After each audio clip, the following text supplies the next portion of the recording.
Halo, langsung aja yuk kita bedah satu ide menarik yang mungkin awalnya terasa agak gimana gitu ya. Hari ini kita fokus ke bab 8 dari buku The Culture Code-nya Daniel Coyle, judulnya Lingkaran Kerentanan atau Vulnerability Loop.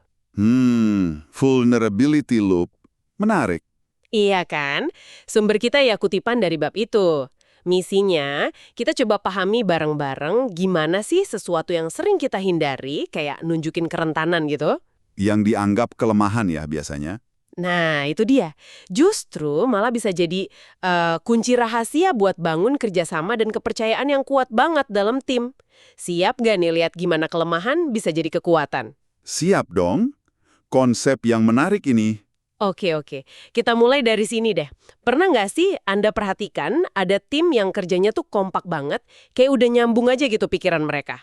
Sering lihat yang begitu. Kelihatan mulus aja kerjasamanya. Nah, Coyle lewat sumber ini bilang kalau fondasi kepercayaan itu seringnya dibangun dari momen-momen kecil, momen kerentanan yang dibagi bareng.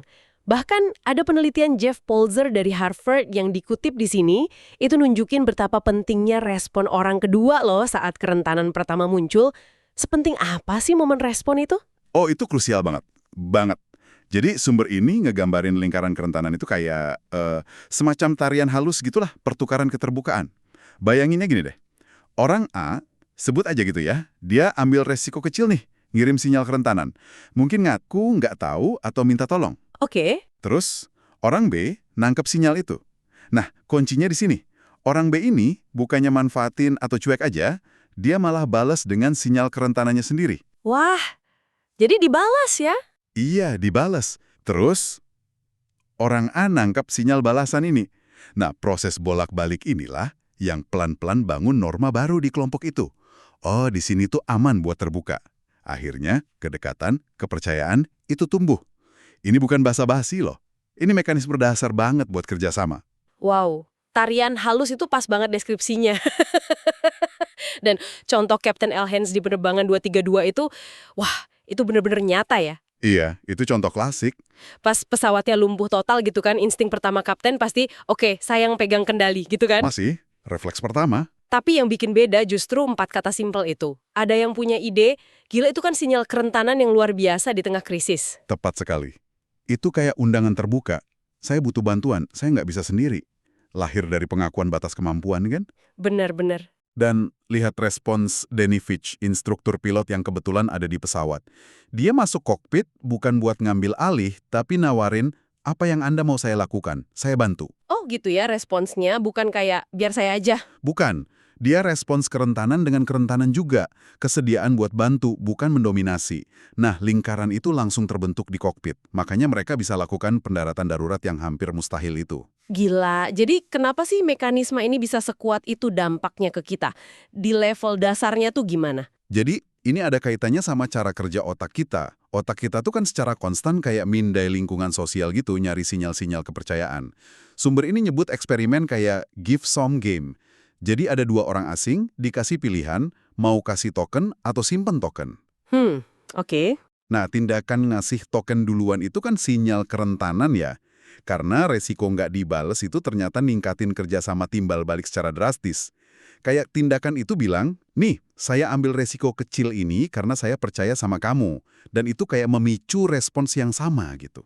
Oh, jadi ada semacam pemicu biologis gitu ya buat balas kepercayaan? Bisa dibilang gitu. Dan yang lebih keren lagi, ini dari penelitian David Destino yang juga disebut di sini, rasa percaya yang kebangun dari lingkaran ini ternyata nular.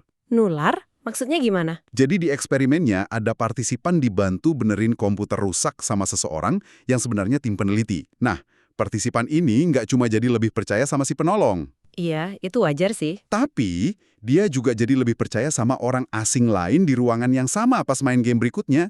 Padahal orang asing ini nggak ngapa-ngapain loh sebelumnya. Hah? Serius?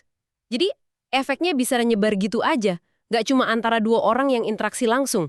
Bener. Itu menunjukkan betapa kuatnya sinyal sosial ini. Satu interaksi kecil yang bangun kepercayaan bisa ngubah atmosfer seluruh ruangan atau kelompok. Wah, ini implikasinya gede banget dong. Iya. Sebaliknya, ini juga bikin kita mikir ya, Kelompok yang nggak terbiasa sama tarian kerentanan ini, mungkin ya bakal gitu-gitu aja, susah bangun fondasi kepercayaan yang kuat. Iya juga ya. Mungkin malah jadi defensif terus jaga jarak. Betul, terjebak di situ.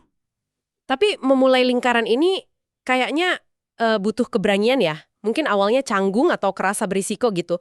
Apalagi kalau budaya timnya belum terlalu dukung. Tentu saja. Ada risiko di sana nggak bisa dipungkiri. Tapi, relevansinya buat Anda pendengar kita, ini penting banget.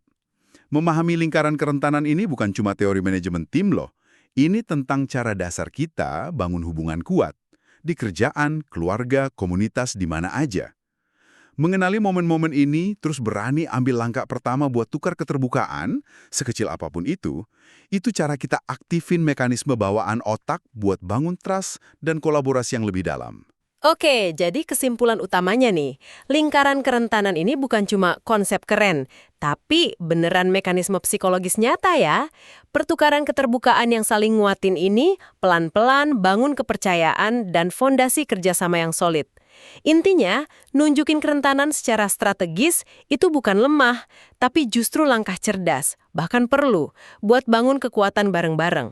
Betul sekali. Dan ini mungkin ninggalin satu pertanyaan buat Anda renungkan ya. Mengingat tadi betapa nularnya efek kepercayaan yang dipicu lingkaran ini, coba deh pikirin, gimana kalau satu tindakan kecil kerentanan dari Anda hari ini? Mungkin sesimpel ngaku, wah, saya belum kepikiran soal itu. Atau nanya, boleh bantu lihat ini dari sudut pandang Anda? Gimana kalau tindakan kecil itu bisa memicu riak kecil yang nyebar? Dan pelan-pelan, mungkin banget, ngubah dinamika kepercayaan di seluruh kelompok Anda. Bahkan mungkin dengan cara-cara yang nggak pernah Anda bayangkan sebelumnya. Coba direnungkan.